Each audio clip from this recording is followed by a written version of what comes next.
বলেন। বিসমিল্লাহির রহমানির রহিম। আমার নাম মোহাম্মদ জিল্লুর রহমান, সদরপুর আমার বাড়ি।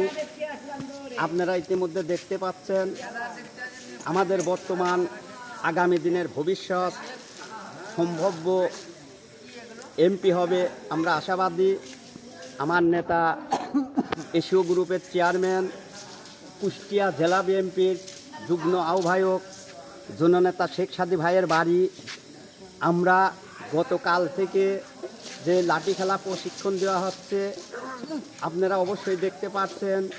আমাদের উস্তাদ লাঠিয়াল বাহিনীর সর্দার জননেতা রহিম শেখ, পরিচালনায় আছে আমার বড় ভাই মুরাদ আলী, আমি মোহাম্মদ জিল্লুর রহমান আছি।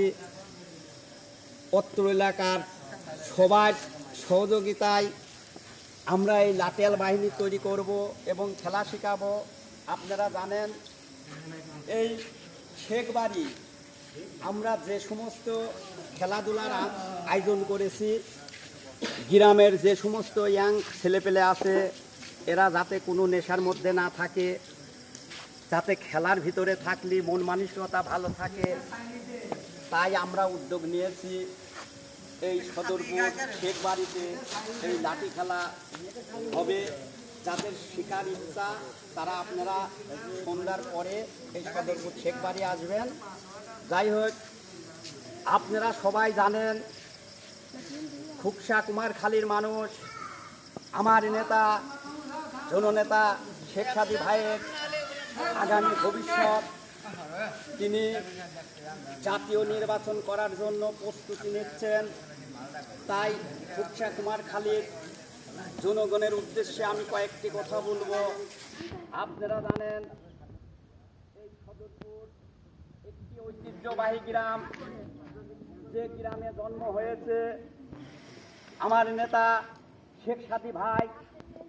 আমাদের সৌভাগ্য আল্লাহ তাআলা রব্বুল আলামিন শেখ সাদী ভাইয়ের মতো একজন নেতা এই সদরপুর দিয়েছেন। তাই আমরা আল্লাহ তাআলা রব্বুল আলামিনের কাছে হাজারো লাখো কোটি শুকরিয়া জানাই।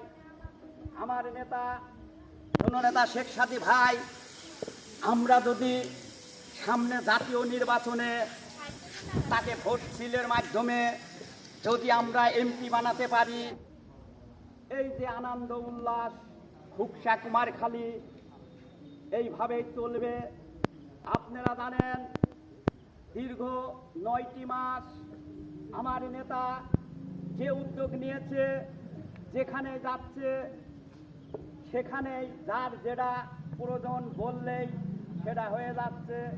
এর ভেতরে আমাদের সদরপুর একটি ফুটবল মাঠ দিয়েছে। আপনারা জানেন অত্র এলাকার ছেলেপেলে এসে এই ফুটবল মাঠে খেলা হয়। আপনারা দেখেছেন কাল আলাউদ্দিন নগর বনাম সদরপুর খেলা হয়েছিল, আজকে খেলা হয়েছে সদরপুর বনাম মনোহারপুর। এইভাবে খেলাধুলা চলতেই থাকবে। গ্রামের যে সমস্ত ছেলেপেলে আছে এরা ভালো থাকবে, এরা কোনো নেশার মধ্যে থাকবে না। তাই আপনাদের একটাই অনুরোধ আমি করব, আপনারা যে যেখানে যাবেন আমার নেতা শেখ সাদী ভাইয়ের কথা বলবেন, জনগণকে বুঝাবেন। আমার নেতা ধানের শীষ প্রতীক নিয়ে আসবে, আমরা সবাই একতাবদ্ধ হয়ে আমরা তাকে ভোট দিয়ে এমপি বানাবো।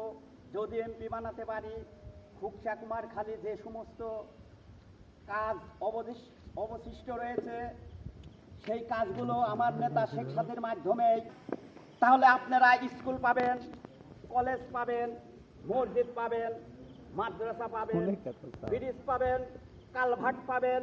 এটা আমরা বিশ্বাস করি। তার যে উন্নয়নের যে গতি ইতিমধ্যে আপনারা দেখতে পেয়েছেন। যাই হোক, বক্তব্য আর বেশি দেব না, যেহেতু ঈশান নামাজের আজান হবে। এই বলে আমি আমার সংক্ষিপ্ত বক্তব্য শেষ করলাম। আল্লাহ হাফেজ, আসসালামু আলাইকুম।